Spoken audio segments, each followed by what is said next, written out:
Welcome back, honors. We're going to go ahead and pick up today where we left off in class, and we're going to finish up the very first few time periods of Egypt, right? So we already talked about archaic Egypt, and we talked about the Old Kingdom, and then we talked about the Civil War and the first intermediate period, and then also we stopped with the Middle Kingdom, right? Now, the most important thing that came out of the Middle Kingdom, of course, is the reestablishment of the government following their civil war, and then also their system of bureaucracy that they created, right? So, extremely important that we don't forget the major thing about bureaucracy, right?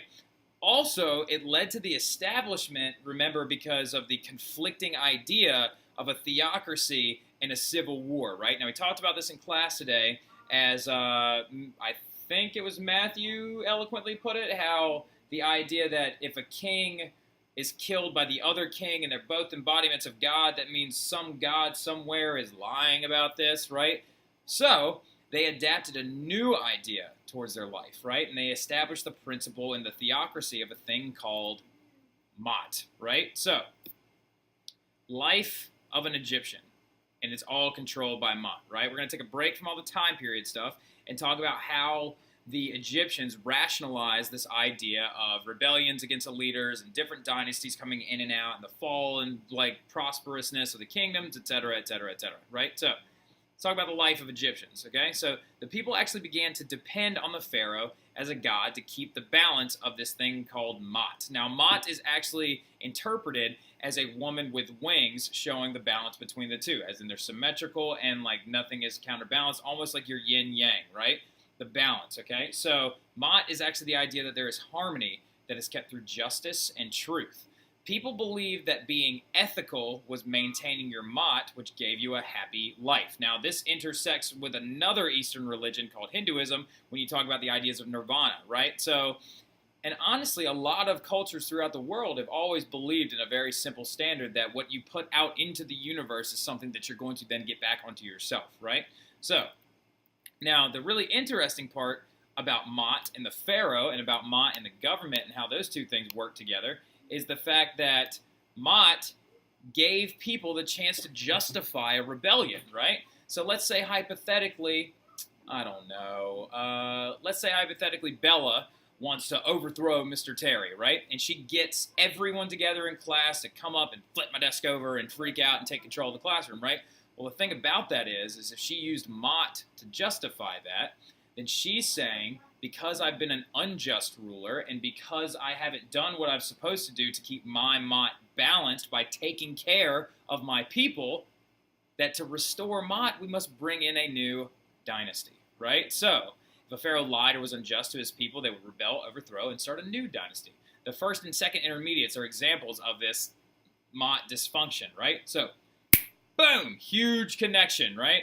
Egyptians broke their calendar into 3 seasons, as according to the Mott principles as well. They had their flood season. We have 4 major seasons, right? We have fall, spring, winter, summer. Whereas the Egyptians had the flood season, which went from June to September. They had the draining season, which was from October to February. And then they had their harvest season, which was from March to April, right? So, anyway, this right here also is the Egyptian calendar. Write this down real quick. The Egyptians based their calendar not on the, not on a lunar calendar. Somebody fact check this and make sure it's right. I'm pretty positive I'm right, though. Not on a lunar calendar, but a solar calendar. And solar calendars are actually a little bit off, okay? So, but of course they would base it on a solar calendar, considering the fact that their main supreme god was who? Good job, Cassandra. Ra, right? So anyway, now let's keep going. This is also very interesting. There are only 2 constants in life established by the Egyptians. You have life, death, and taxes. I guarantee your parents get that one, okay? Now, ancient Egyptians had to pay taxes in the form of their harvest. So today, as established by the Persians, we pay our taxes in the form of money, right? Currency. Whereas back in the ancient Egyptians' time, especially during the Middle Kingdom, they didn't have a currency system established.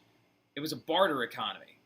Whatever you made was your currency, right? So farmers were required to give the government a certain amount of their grain, and a poor season, if you didn't actually harvest the way you're supposed to, resulted in penalties like beatings or being imprisoned, all right? So don't be churching up on them sesame seeds, right? Throw those, give me some, hit me up with some bread, if you will. So anyway, as you can see also, this is really, really important, because Egypt, remember, is a government that is ruled how? Good job, Claire. They're central, right? They're a centralized government, which means the government takes hold of the idea that it is their job to keep their society sustainable. What is one fundamental thing that societies must have to stay sustainable?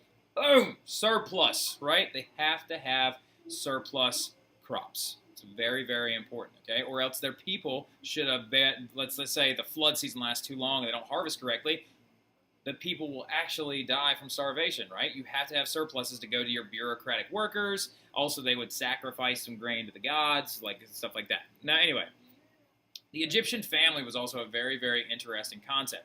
Marriage was a business arrangement, right? Couples were arranged based on what each family would gain from the marriage, okay? Women could divorce also if they actually so chose, and men kept several wives and concubines, but had one main squeeze he kept at home, right? So, well, I'll explain that further and how that worked in society later on tomorrow. So couples were expected to have children as fast as possible. Boys were the ones that were in charge of carrying on the family line, like when there were dynastic heritage, right? So they carried the family line and performed burial rites for the parents, and the girls actually were supposed to help keep the home.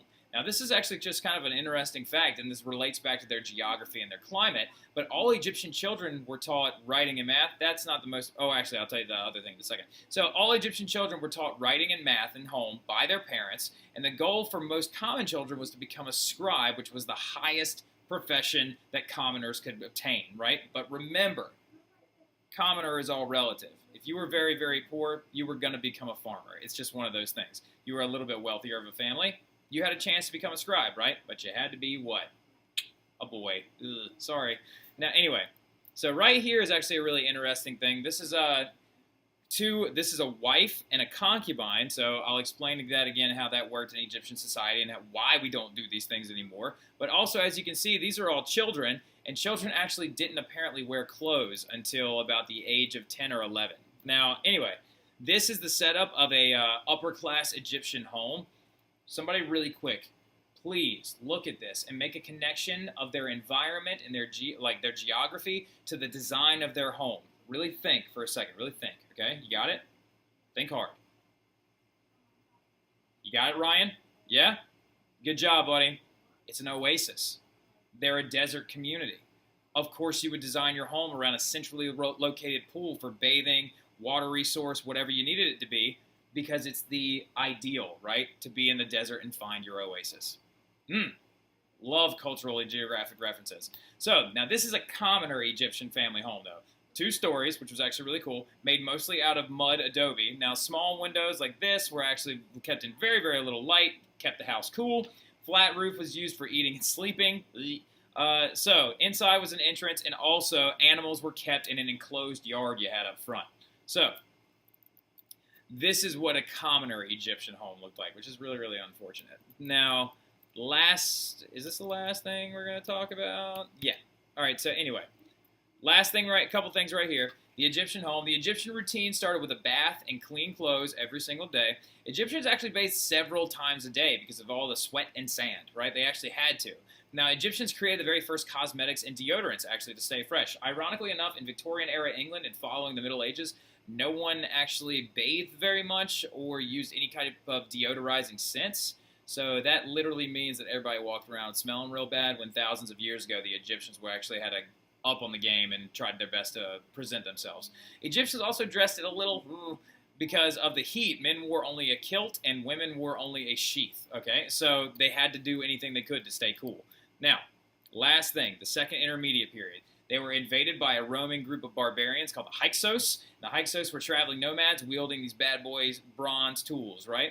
We'll talk more about them tomorrow, all right? We're going to go ahead and finish up here this evening. We'll regroup. I'll see y'all tomorrow, all right?